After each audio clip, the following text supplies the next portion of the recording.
આજે આપણે જાણીશું કેટલાક અગત્યના અનુચ્છેદો વિશે 1 થી 110 સુધી। અનુચ્છેદ 1 સંઘનું નામ અને તેના પ્રદેશો। અનુચ્છેદ 2 નવા રાજ્યોનો ભારત સંઘમાં પ્રવેશ અને સ્થાપના। અનુચ્છેદ 3 નવા રાજ્યની રચના અથવા અસ્તિત્વ ધરાવતા રાજ્યના નામ, સીમા, ક્ષેત્રમાં પરિવર્તન। અનુચ્છેદ 5 બંધારણના પ્રારંભે નાગરિકત્વ અંગેની જોગવાઈ। અનુચ્છેદ 11 નાગરિકત્વ અંગે સંસદને કાયદો બનાવવાનો અધિકાર। અનુચ્છેદ 14 કાયદા સમક્ષ સમાનતા અને કાયદાનું સમાન રક્ષણ। અનુચ્છેદ 16 જાહેર રોજગારીની બાબતમાં તકની સમાનતા। અનુચ્છેદ 17 અસ્પૃશ્યતાનો અંત। અનુચ્છેદ 19 વાણી, અભિવ્યક્તિ, વિચારની સ્વતંત્રતા। અનુચ્છેદ 21 જીવન જીવવાની તથા શારીરિક સ્વતંત્રતા સામે રક્ષણ। અનુચ્છેદ 21 શિક્ષણનો અધિકાર। અનુચ્છેદ 24 બાળમજૂરી પર પ્રતિબંધ। અનુચ્છેદ 25 અંતઃકરણપૂર્વક ધર્મની માન્યતા, આચરણ અને પ્રચાર કરવાની સ્વતંત્રતા। અનુચ્છેદ 32 બંધારણીય ઇલાજોનો અધિકાર।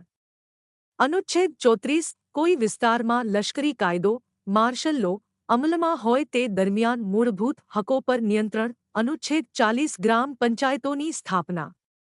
અનુચ્છેદ 44 સમાન દીવાની કાયદો। અનુચ્છેદ 50 ન્યાયતંત્રથી કારોબારીનું વિભાજન। અનુચ્છેદ 51 મૂળભૂત ફરજો। અનુચ્છેદ 52 ભારતના રાષ્ટ્રપતિ।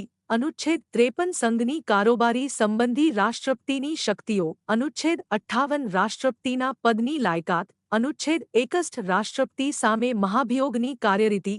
અનુચ્છેદ 63 ભારતના ઉપરાષ્ટ્રપતિ। અનુચ્છેદ 64 ઉપરાષ્ટ્રપતિ હોદ્દાની રૂએ રાજ્યસભાના સભાપતિ। અનુચ્છેદ 72 રાષ્ટ્રપતિને મૃત્યુદંડ માફ કરવાનો, સજામાં ઘટાડો। અનુચ્છેદ 74 મંત્રીમંડળ રાષ્ટ્રપતિને સલાહ તથા મદદ કરશે। અનુચ્છેદ 73 ભારતના એટર્ની જનરલ તથા રાષ્ટ્રપતિ દ્વારા તેમની નિમણૂક। અનુચ્છેદ 78 મંત્રીમંડળના નિર્ણયો, કાર્યો સંબંધી માહિતી રાષ્ટ્રપતિને આપવાની વડાપ્રધાનની ફરજ। અનુચ્છેદ 79 સંસદની રચના। અનુચ્છેદ 80 રાજ્યસભાની રચના। અનુચ્છેદ 81 લોકસભાની રચના। અનુચ્છેદ 82 રાષ્ટ્રપતિનો સંસદને સંબોધિત કરવાનો તથા સંદેશો મોકલવાનો અધિકાર। અનુચ્છેદ 106 સંસદ સભ્યોના પગાર અને ભથ્થાઓ। અનુચ્છેદ 108 સંસદની સંયુક્ત બેઠક। અનુચ્છેદ 110 નાણાં બિલ અંગેની જોગવાઈ।